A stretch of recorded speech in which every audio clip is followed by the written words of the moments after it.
শুভ সকাল বন্ধুরা, কিছু একটা কথা তোমাদের সাথে আজকে শেয়ার করতে আসলাম। তো যারা নাকি বলে বাচ্চা সামলানো অনেক সহজ, তো তাদের তাদের উদ্দেশ্যে আমি কথাটা বললাম।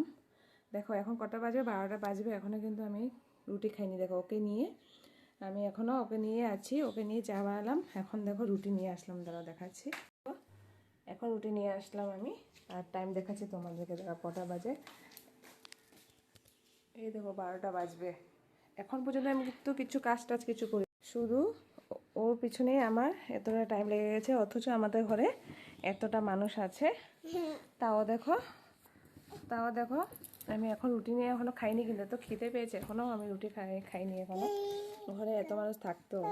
হ্যাঁ, তো বাচ্চা পালানো এত সোজা না। আগের বাচ্চাগুলোর কথা আলাদা ছিল, এখন বাচ্চার কথা আলাদা। এই দেখো খালি কান্নাকাটি করে যে ওকে চোখে চোখে রাখতে হয়, না হলে পড়ে যাবে, এটা করে যাবে, এটা করে যাবে। ওখানে আমার নতুন হাঁটা শিখছে, তো ওকে পুরো ধ্যান রাখতে হয়। আমি কিছুই কাজ করতে পারছি না ওর জন্য।